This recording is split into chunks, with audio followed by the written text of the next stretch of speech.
One TV special report.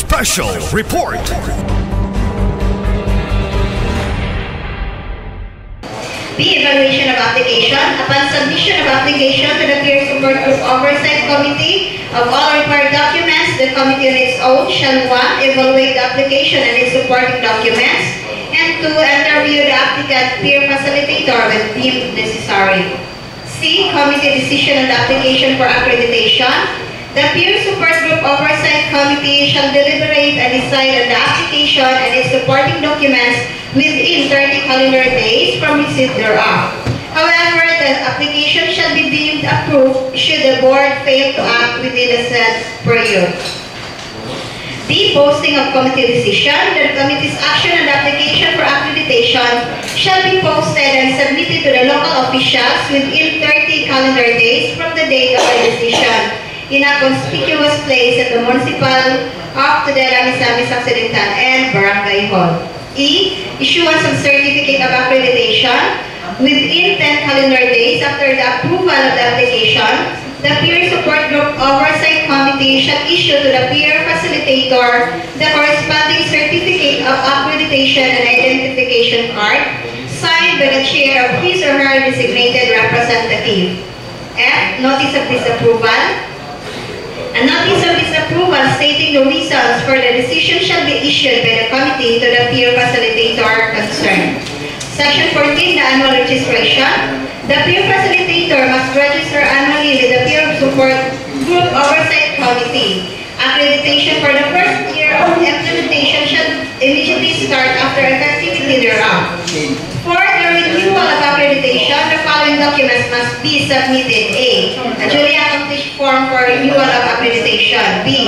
A certificate of service record for the year prior to the renewal of accreditation as certified by any member of the Peer Support Group Oversight Committee or NGO representative. C. A proof of satisfactory performance rating the year preceding renewal of accreditation. And D. A medical certificate duly signed by the health officer. Section 15, Rules and Responsibilities of Peer Facilitators. The peer facilitator is expected to take the following tasks. A.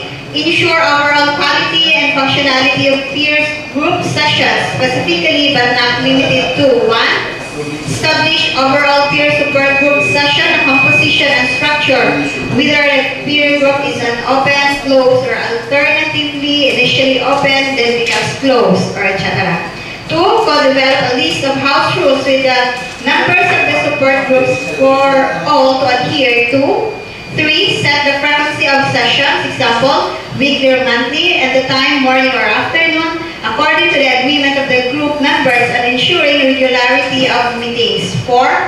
Ensure privacy and confidentiality of all information discussed and notes taken in support group sessions. And 5. Establish communication channel for all members. 6. Support group sessions shall be conducted in person. Prepare the logistics for the sessions such as the venue, refreshment, etc. 7. If support group sessions shall be conducted remotely, ensure that the remote group sessions shall abide by the following standards as specified in Section 22. B. Recruit members for the peer support groups. C. Develop mechanism to ensure continuous participation of members in support group sessions. D. Provide feedback on common topics and issues discussed and coordinate with the ISKI chairman for necessary action points and community interventions following confidentiality and ethical standard detailed in Section 24. E. Refer and monitor identified members needing other services not provided by the peer support group. Section 16. Benefits for accredited peer facilitators. Subject to the provision of this ordinance, accredited peer facilitators who are actively and regularly performing their duties shall be entitled to the following benefits. Education and training. The municipal health officer, in coordination with the Department of Health and other agencies and institutions, shall provide continuing education for the peer facilitators, at least on an annual basis, to ensure that they remain current in their knowledge of providing psychosocial support. The municipal health officer may also initiate special trainings to to enhance the overall performance of functions of peer facilitators. Section 17, reportorial requirement. After each session, the peer facilitator is expected to accomplish the standard report form detailing the activities, significant discussions, and other notable events that took place following confidentiality and ethical standards detailed in Section 24. These reports will then be summarized into the monthly report form and submitted monthly to the SK Chairman and Rural Health Unit. Chapter 4, the Peer Support Group Sessions. Section 18, Mechanics of Peer Support Group Sessions. Peer support group sessions with close supervision of the designated guidance counselor or any member of the peer support group oversight committee shall be overseen and moderated by qualified and accredited peer facilitators who shall clearly distinguish themselves from members by wearing badges, identification cards in face-to-face programs, and icons, colors, names in online spaces, and shall abide by the standards and principles of peer facilitation as prescribed in any DOH or NGO accredited capacity development course for peer facilitators. Peer facilitators have not met the minimum requirements of accreditation may facilitate support group sessions upon approval by the Peer Support Group Oversight Committee. Section 19, Composition of Peer Support Groups. To promote positive group dynamics and facilitate ease in sharing of common experiences among members and peer facilitators, each peer support group may be uniformly composed of members and a peer facilitator within the following demographic: A. Youth students, and B. Youth professionals, C. Out-of-school youth. Peer facilitators will create special support groups composed of diverse youth ages to cater to specific homogeneous demographic groups upon approval of the Peer Support Group Oversight Committee. Section 20, Activities of Peer Support Group Sessions. The peer support groups managed by a trained and qualified peer facilitator may engage in the following group activities but shall not be limited to: A. Planned group sessions or structured series of sessions over a predetermined period of time. B. Drop-in centers for youth not needing continuous peer support but desire to talk with a peer once in a while. C. Online support sessions. D. Opportunistic interactions such as conversations with friends or acquaintances. Avenues of peer exchange and can be relatively informal or more formal forms of outreach. E. Team building sessions comes to implement several activities within a condensed period of time. F. Mental health and psychosocial support activities among the youth during local health emergencies and disasters. G. Information, education, and advocacy activities in the community, promoting psychosocial and mental well-being among the youth. And H. One-to-one sessions, which shall not serve as counseling sessions, however, an opportunity to access emotional and practical support and be referred to other support services within the community and externally. Section 21, Environmental Specifications for Peer Support Group Sessions. In order to facilitate and conducive and supportive physical environment for peer support groups, a teen or youth hub may be designated within the municipality of Tudela, Misamis Occidental, wherein the following standards shall be maintained by the peer facilitator and approved by the Peer Support Oversight Committee or with every change venue. A. Physical and logistical accessibility of the venue. B. Appropriate size of the location to the number of members attending. C. Comfortable and private enough space that maintains confidentiality but also facilitates engaging conversations among members. D. Available and properly sanitized washrooms or toilets. And E. Minimal to no cost for venue use and reservation. Possible locations may be the local community centers, school places of worship, coffee shops, libraries, or mental health and related services. Minimum public health standards must also be considered when selecting a physical venue to hold peer group sessions. Section 22, Specifications for conducting remote peer support group sessions. In the event that peer support group facilitator opts to facilitate remote peer support group sessions, The following standards shall be maintained in order to facilitate a conducive and safe environment for peer support groups and facilitators. A. Separate designated devices and accounts for peer support group sessions to maintain work-home boundaries. B. Availability of camera, microphone, and speaker. C. Utilization of headphones during group sessions to maintain confidentiality. D. Preparation of backup technology option in case the device fails. E. Adequate amount of credit, minutes, and data to be able to complete the remote session. F. Utilization of secure online conferencing software. G. Configuring settings of video sessions so that participants have to request for access to join the session. And H. Video conference software and the device running the software are updated when updates are shown as available. Section 23. Recruitment of peer support group members. Members must provide informed consent in writing prior to engaging in activities of peer support groups. An informed consent shall respect the following principles. A. Voluntarism, indicating that consent is given without threat or coercion and undue influence or manipulation. B. Competency, indicating that the member can understand information about the decision, understand the benefits, risks, and alternatives of the decision, and communicate the decision. C. Disclosure, indicating that the peer facilitator has adequately disclosed information on the extent of the support provided by the support group session, the possible benefits and risks of engaging in activities with a peer support group. D. Understanding, indicating that the member possesses the capacity to understand information relevant to the specific circumstances and appreciate the foreseeable consequences of making or failing to make a decision. In the case of minor age less than 18 years old, parental consent and child consent must be provided, guided by the same principles. Section 24, Confidentiality and Ethical Standards.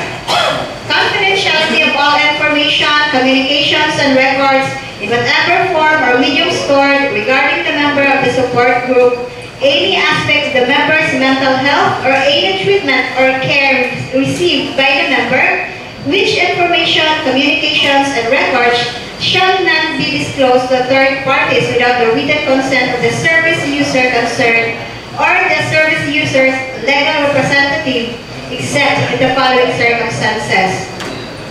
Disclosure is required by law or pursuant to an order issued by a court of competent jurisdiction. A. The member has expressed consent to the disclosure. B. A life-threatening emergency exists and such disclosure is necessary to prevent harm or injury to the member or to other persons. C. The member is a minor and the peer facilitator reasonably believes that a member is a victim of child abuse. Or D. Disclosure is required in connection with an administrative, civil, or criminal case against a mental health professional or worker for negligence or a breach of professional ethics, to the extent necessary to completely adjudicate, settle, or resolve any issue or controversy involved therein. Section 25, Referral Members. Members needing services not provided by the peer support group shall be coordinated by the peer facilitator with the SK chairperson for the assistance and supervision. Peer facilitator shall continuously monitor the access of the member to the necessary services. Referrals shall immediately be made and coordinated with the designated guidance counselor, the SK chairman, or any member of the peer support group oversight committee by accomplishing the standard referral form to monitor the status of the referral of the identified member and if their concern has been resolved. Section 26, Evaluation of peer support sessions. After each session, peer support group members shall evaluate both their peer facilitator and the session proper.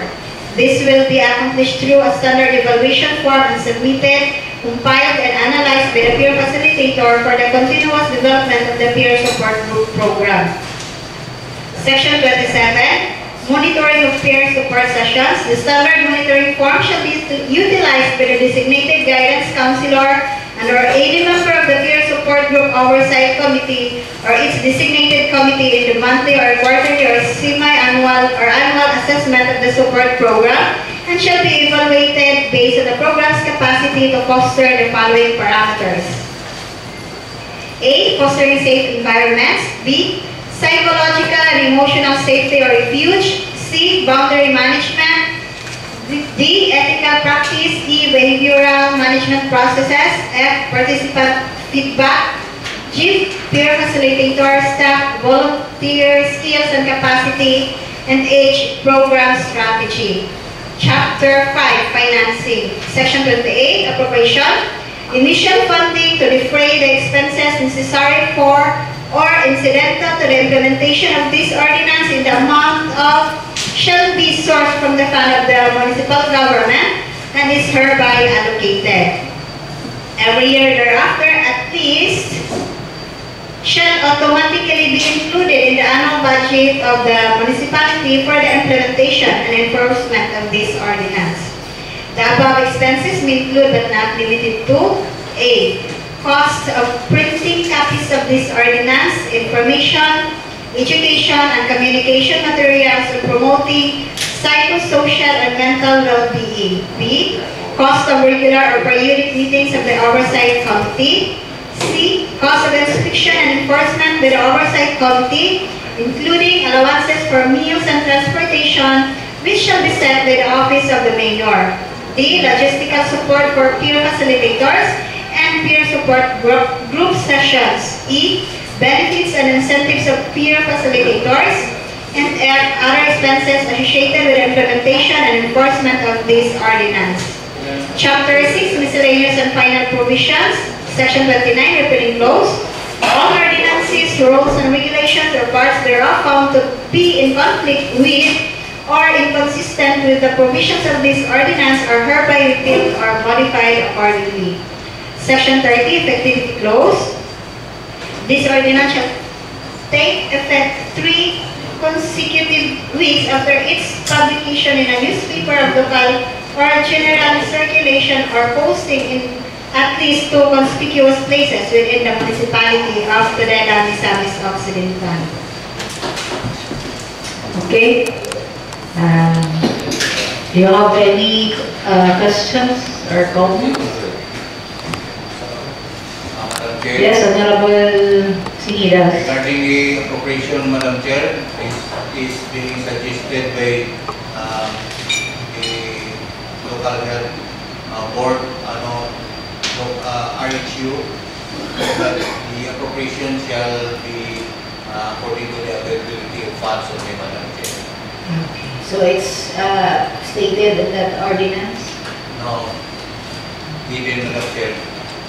Should be stated or a should be taken. Sabay na sulat din na? Punta na lang i-insert amount here. Okay, Madam Chair, orang boleh siya pagutan isa ganun ginani voluntarism eh. Okay, sagara if you have facilitator, peer facilitator, volunteer yun, buwan kita, sagara wala siya balik. But the whole program, sige, Honorable Kuan Sinidas, pwede na. Pero, kinahanglan niya po na funds. Okay, I will further refer this to the RNC Madam Chair, Tora Bakan, so we can insert the amount.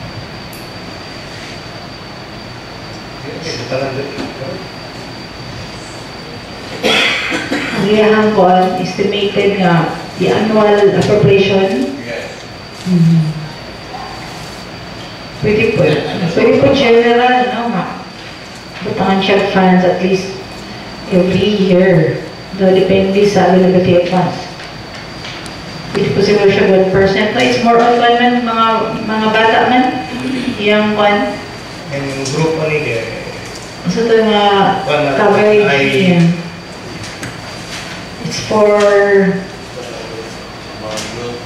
youth. It's for the youth, no? Out of school youth, and mga Tsada ko po siya sa 1%. Pwede mo siguro sa nalimutan mo siya, counseling na siya. Pwede mo state siguro at that session. Appropriation. May appropriation. Pwede siya i-site ko. Pwede siya pandingan sa LCPC, Composition that Other available kan. it's Budgets are RHU. Under RHU programs. So other than that particular section, any questions? Wala na? Yes, siguro it's very comprehensive na kayo. Pwede na siguro yung advance na to. wala po sila guys group rin madam siya as office or wala is the implementing agency department is the RHU. Pwede po na siya kanina pa. Ako diba namatay yung mukha sa barangay. Psychosocial pa po dito. Hindi po mutabang ng barangay yung kanina na. Mga SK ba? SK, respective SK. Kailangan na po. Pero na po na sila abhip. Mga mental health program. Kung na sa ilang sa SK. Wala si Christian. Pwede na exciting ha. Honorable ba? Like that, Sidas. Hindi pwede ka rin. Murag yung take for granted na ito ng mental health. Pero grabe kayo ang need mo address ang mental health ay. Dagan yung kayong klase-klase nga kwan. Mga batanon. Dagan kayo kwan. Wala mabot na ipatakabalo sa akong pag-address. Bakit? Ingay mo dahil tagnabuan. Matag mo complain. Wapot tayo yung mga psychiatrist na kadugulan. So, maayo magsugutan ng sa RHU. So, importante ba kayo ng mental health? Okay, so, what's next? Sige, Honorable Moods motion? The ordinance number 24-06, an ordinance adopting institutional system of care support groups. I move from second to third. Second to third reading, Madam Chair. Okay, so any second? Seconded. Remarks, comments, objections? Okay, hearing none. Okay, motion is approved by second reading and move forward to third and final reading. Okay, so next item. Ordinance creating the position of population program officer para ito check. An ordinance creating the position of Population Program Officer 1 with salary grade 11, item number 42, and Population Program Officer 2 with salary grade 15, item number 43 under the Executive Office in the Municipality of Tudela. Whereas Section 458 of the Local Government Code of 1991 provides that the Sangguniang Bayan has the power to approve ordinances and pass resolutions necessary for an efficient and effective municipal government, and in this connection shall determine the position and the salaries, wages, allowances, and other emoluments and benefits of officials and employees paid wholly or mainly from municipal funds. Whereas it takes charge in the implementation programs of population development or responsible parenthood as stipulated in the Local Government Code of 1991. Now therefore be it enacted by the Sangguniang Bayan of the Municipality of Tudela, Province of Misamis Occidental, and session assembled that Section 1 creation. The Population Officer 1 with salary grade 10 and Population Officer 2 with salary grade 15 are hereby created subject to the standards and guidelines prescribed in the Civil Service Commission. Section 2, Qualification, Duties and Functions. Population Officer 1, Qualification, Education, Bachelor's Degree, Eligibilities, Career, Service, Professional, Second Level Eligibility. Population Officer 2, Qualification, Education, Bachelor's Degree, Experience, 2 years relevant experience, training, 8 hours of relevant training, eligibility, career, service, professional, second level eligibility. Generic functions. 1. Supervise the implementation programs and activities on responsible parenthood and family planning. 2. Develop project proposals, training designs, and certify and recommend mechanisms and strategies to strengthen program implementation. 3. Develop presentation materials for responsible parenthood and family planning. 4. Spearheaded the conduct of advocacy activities. 5. Spearheaded the conduct of lectures and trainings. 6. Act as resource speaker or facilitator to trainings and seminars. 7. Establish strong linkages with partner agencies. 8. Review and consolidate reports on adolescent health and youth development program. 9.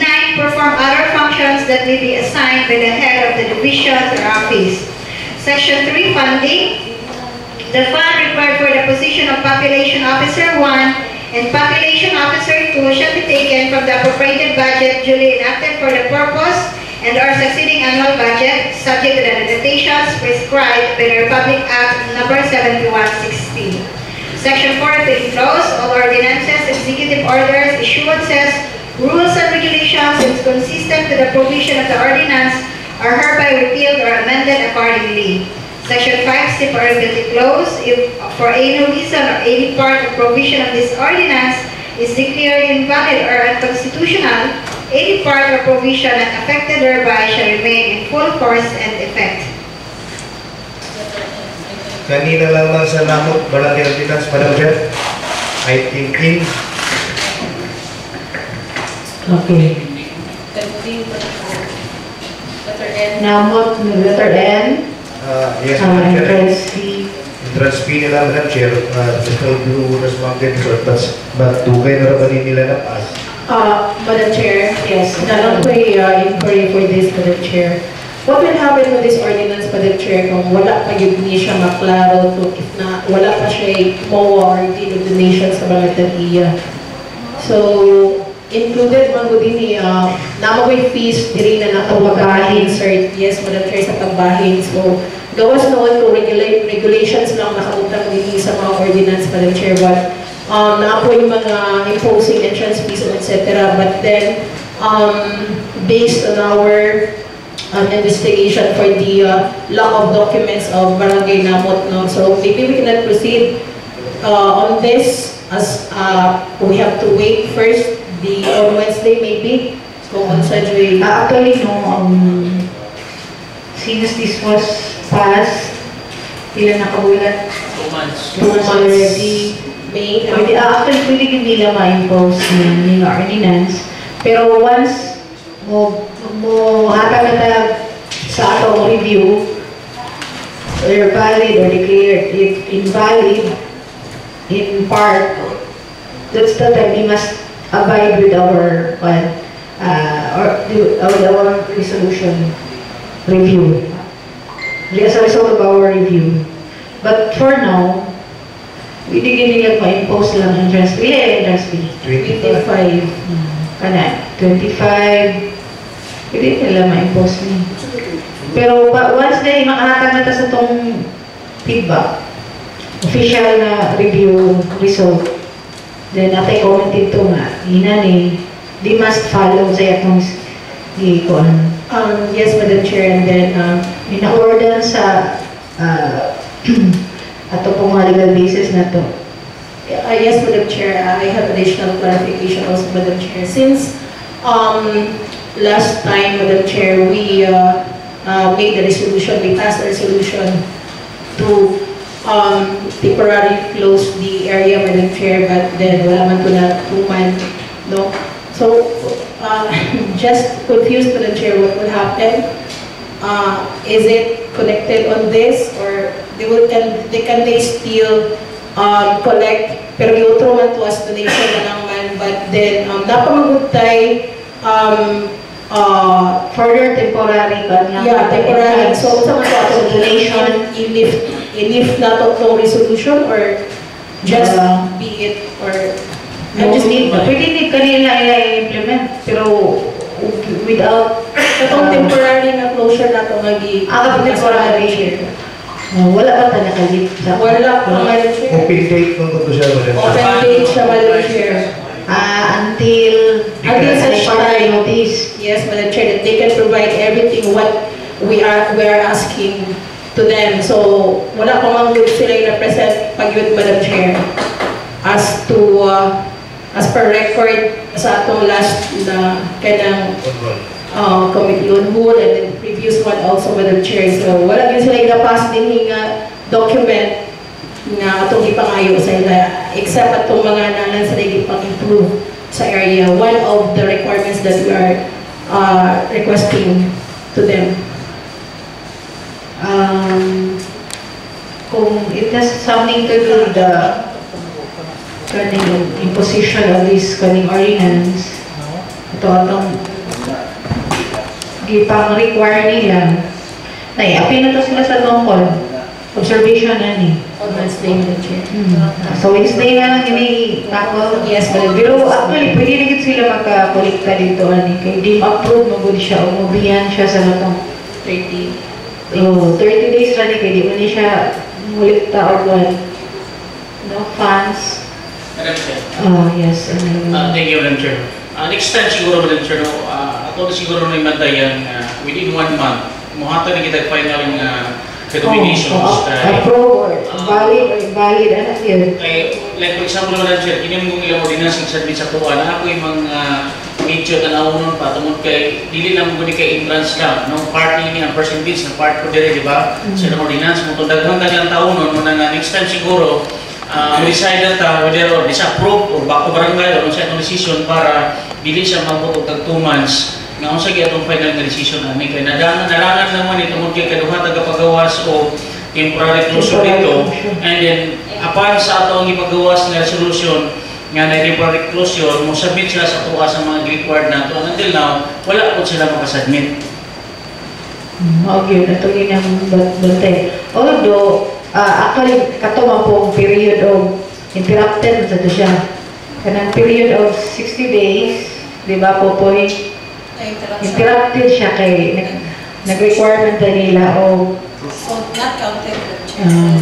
marami na yung kaya di ba, nakapadala ka nila ang notice. Di na to ni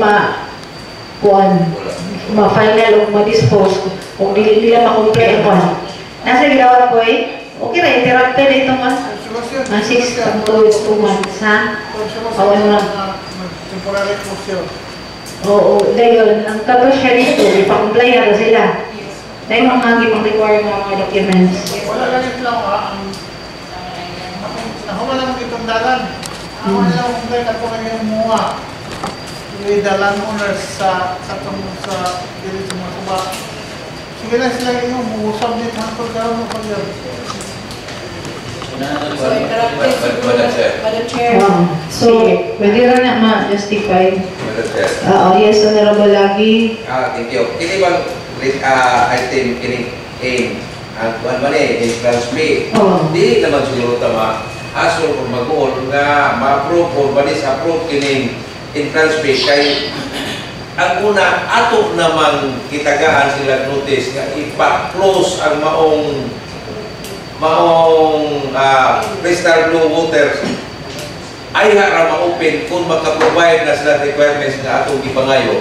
So, pili pwede ka ma-pressure nga niabot na 2 months siguro nga dili na ito ma-approve kay kung maabot og 2 months di approve naman ka pero before bulan na kapin o 2 bulan na kapin may pamantong ato namang ipadatan sila glitter nga ipa-close ang maong resort ay hara ma-open kung makahatag na sila sa requirements nga atong ipangayo nga wakman sila nakahatag so sila dali mo'y nakasupak sa atong ihatag nila nga resolusyon nga ipa-close ma-open lang kung makahatag na sila sa atong ipangayo so wala pa sila kahatag suppose close on ta dito karon kaya wala pa sila naka-provide sa requirements nga atong ipangayo.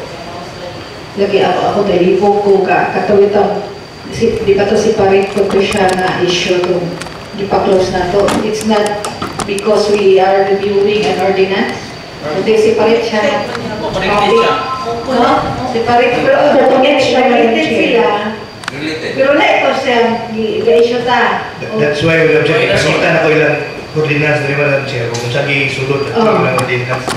Basta ginahin pa. Lagi. Prescribing penalties for violation. Mura akin naman to sa atong nisutan mo ito atong ipa-close, itagagin solusyon. Moro po tayo po, Madam Chair. Thank you. Kanan, itaas para ba din? Okay, item O. Kaning O, manani? Disaster. Balik sa kasi. Wala balik ka dyan. Pending sa mga Madam Chair. Sa issue yan ni. And then all of the... Madam Chair. Sigara mga ordinance ni Honorable Singida. This is from Aritsyo so tanan Madam Chair. I think kung siguro rin na committee, no? Committee na ninyo tanan eh. Kanina ordinance tanan. Tanan na ordinance? Oo. Presentation na gini siya sa draft. So, mapili na lang ka ni Honorable Singida sa next na board imong i-present. Deliberate na to, ha? Pero tagas tayo. Okay, so, other than the ordinances of Honorable Singidas, let's proceed now to third and final. But since this is related to the office of the reorder of the office, may I ask for that? May draft na final draft? Yes, Madam Chair.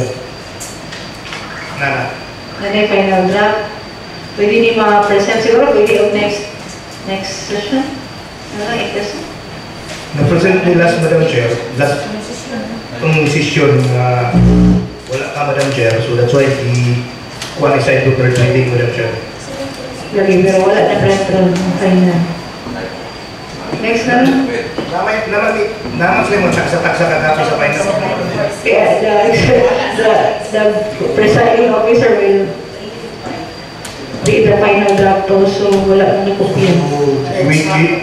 Since this is on the third reading, Madam Chair, okay, so still in third reading, pending for final draft, final draft po nila. Okay, sige, so any other matters? ABC matters? ABC? Yes, Madam Chair, sorry Madam Chair, I'm late because dito yung video, it's 35 years late anniversary sa mong mama. Nagpangisa rin, ulit ikaw, sorry. Sa'yo lang ni ABC. Anniversary sa iyong mama. Madam Chair. This coming, we wish, Madam Chair, nilang Friday, may meeting sa UPOC. We have our regular monthly meeting sa ABC. Hindi na lang mo i-help sa among Liga Building. You are invited. Ibalik ito. Gusto mo lang ito kayo. Among nalantong gasto ng preview sa kuwan. Last, itong sa village na nakadaog mi ang ABC, nakasikan. Yun naman, invited ka lang dito nito ng Wikis Sport. Kaya sa itong Liga Building. Baka may isa may mag-meeting kay MBOC mag-Friday. Invited mo ka lang kapitan sa... I-share na lang tanan. Okay, nagkakilaw mo sa mong second prize nga 35,000 na naong nas. Wow. Ang meeting sa MPOC punta? Hapon. Friday, Madam Chair. Hapon? Oo. Hapon. Nilibutang until 5 p.m. AM ang siya. A whole day? A whole day. Imog na rin, atras may 4. Sige. What happened? Motion! Chair, I move to adjourn. Other matters before. Tingwan, Madam Chair. Kaya ang ato pagkuhan, ato lang po din, wala po tayong klaro operator na sa atong sound system, Madam Chair. Kaya, para ganyan, natin bisita. Maulaw taga pagsulod. Kaya pag ito, ining pag-plastar, mag-operate, ay nilibutigaw, walay microphone, walay... ano na ba? Ako lang po ni Madam Chair, kasi matungdan sa sunod, tunay itong bisita kami ito, kuha ka pagsulod. Kilitay mo ng microphone, katong kuha Dapat prepare. Ano na lang siguro Madam Chair, kinsay ma-assign, wala naman si Sir Impet, kinsa masyaman to sa oras. So may mahirap mga technical. O aron ma-prepare, kita everybody, ano na lang siguro kay... Isa na today was Dili lang. Prepared na. Tanan ba? Prepared ka lang yung prepared na set up. Inikon sa uban, mapulos. Wala pinag-technical ikaw nga. Hindi pa munta maka-old ikaw sa panahon nga. Makuhaan siya ba? Mag-trouble siya. Sa gatulan I-test yun, i-test. Okay siya, mag-test. Dapat na ako ano. Ganina, i-test ko ito na ako ganina. Galit siya o. Basta matungkol sa... Rotation na lang natin ni LS. Assign na lang LSP. Rotation, karon. Duha-duha. Kinsa mo set up sa tanan. Kaya ako yung Basta ang kaning laptop, aron makapakon pud na operate. Naku yung bang microphone, Madam Chair, kaya ni Kuri mo, wakuros, makrag... Ibang test jud tanan. Ate, may bawal Kasi sa na. mga pagudlot niya na. Ano na lang Wala siya, ako Madam rin Chair? na dyan ko kabalo. Kung ano naging siya sariling sikap, naging siya actually. Hindi mo sariling sikap pagkuan. Anay tanan. Inyang hapon, mag-practice mo tanan. Madam Chair, about aning microphone, Madam Chair, kinahalang hindi siya ang attention na niyo, or ito na ito attention ni Bubong, para tanawon, mantaw na niya kung sa'yo ito ng mga guro siya. Wala magiging tayo mo yung kabalo na direct sa ito ang good nga, sa kinahalang na siya ng mga guro siya. Okay, pag-practice mo, operate mga LS. Karong set up ba? Set up. Practice of set up. Pati sa laptop o sa ato ang screen. Okay? Pag-rotation mo. Or makakuntalan. Dili po rin, tulo-tulo. Or katman eh. Nasa isang mic. Nasa